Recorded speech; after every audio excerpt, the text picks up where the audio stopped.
En ce jour de solennité, nous sommes heureux de fêter notre Mère, sainte et pure. Bonne fête à tous, et plein de grâce de sa part, ou bien par elle. Je ne sais pas pour vous, mais en tout cas, pour moi, la théologie négative me répugne un peu. Et aujourd'hui, nous fêtons notre maman du ciel, qui est immaculée conception, et d'ailleurs pas que conception. Elle est l'immaculée, comme aimait à le dire saint Maximilien Kolbe, c'est-à-dire celle qui est sans maculation, sans tache. Et c'est quand même un peu agaçant lorsque nous voulons être des enfants de définir sa mère par la négation. Le propre de l'enfance, de la première enfance, c'est de ne pas connaître la négation. Et si nous voulons être donc des enfants tout purs, nous ne pouvons pas nier, nous ne pouvons pas utiliser la négation. Or, pardonnez-moi, je ne peux pas ne pas utiliser la négation. Ça risque d'être un peu compliqué alors. Mais essayons de contourner cette faiblesse en regardant de plus près ce mystère. La liturgie nous donne 2 pistes que nous allons essayer d'approfondir. Ces 2 aspects sont proches l'un de l'autre. Le premier, c'est l'anticipation, et le second, c'est l'avant-première. La collecte nous dit que Marie est ce qu'elle est par une grâce venant déjà de la mort de ton Fils. Et dans la préface, nous trouvons « En elle, tu préfigurais l'Église ». En cela, nous voyons en Marie un humain tout particulier qui n'est pas soumis aux mêmes lois que nous, et pourtant pleinement de notre nature, déjà de notre nature relevée. Le deuxième point, c'est que Marie vit, par conséquence directe de ce relèvement, en avant-première. Elle est préservée, elle est préfigure et bénéficie de la prévenance de Dieu. La sainteté de Marie, en quelque sorte, est inatteignable pour nous.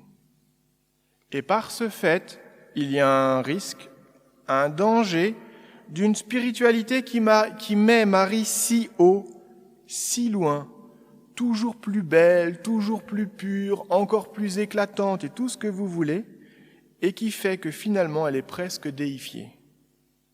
Et alors, on risque de tomber dans une dévotion plus pieuse et bigote que sanctifiante. Pourtant, la préface nous rappelle bien qu'elle demeure un idéal de sainteté. Il faut bien comprendre le mot « idéal » qui pourrait donc en rester à l'idée. Alors, osons un peu nous approcher de Marie. Est-ce que Marie pourrait être, en un point, un peu moins que nous? Ou bien est-elle toujours au-delà de nous? Nous pourrions presque devenir jaloux de Marie si Marie reste si idéale. Nous devons donc admettre qu'il y a des lieux où nous pouvons dépasser Marie. Je dirais même que ce n'est pas une possibilité. Pour notre sainteté, il y a un passage obligé de dépasser Marie. En effet, Marie ne désire pas le bien comme nous. Nous désirons le ciel. Et Marie, elle n'a pas ce désir du ciel. Elle n'a pas cette nostalgie du bien. Elle n'a pas cette nostalgie du sans mal. Elle ne connaît pas ce désir de période avec absence de souffrance. Elle ne poursuit pas la paix. Marie ne connaît pas les conséquences du péché originel. Elle est chaste et pure par nature. nous sommes dans la nature blessés. Marie, je dirais presque qu'elle ne désire même pas Dieu, Dieu est là. Dieu l'a choisie et elle répond simplement comme un enfant, Amen. Attention, ne me faites pas dire que Marie est manipulée par Dieu, parce que Marie reste quand même entièrement libre. Mais sa liberté de créature pure lui fait choisir sans difficulté, sans tentation et sans hésitation. Marie connaît le bien, elle n'a pas à le désirer pour le redonner. Son acceptation est déjà don. L'ange du Seigneur apporta l'annonce à Marie et elle conçut du Saint-Esprit. Il n'y a pas de métaxule, rien. C'est direct. Alors, nous pourrions simplement être comme des enfants gâtés et réclamer que Marie nous partage ce qu'elle est. Or, nous sommes appelés à le devenir. Marie regarde vers Dieu et elle est canal de grâce.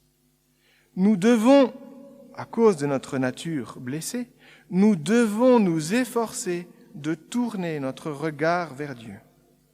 Et justement, cet effort est le lieu où nous pouvons et devons dépasser Marie. D'une certaine manière, notre effort fait tourner le regard de Dieu vers nous, parce que Marie est notre mère, notre préfiguration. Avant même que nous nous présentions devant Dieu, Marie nous représente devant Dieu. Voici la servante du Seigneur. Demandons à notre maman du ciel de nous donner cette humilité de reconnaître que nous ne pouvons rien de saint sans le secours divin, sans la grâce prévenante et actuelle de la présence de Dieu en notre cœur. Amen.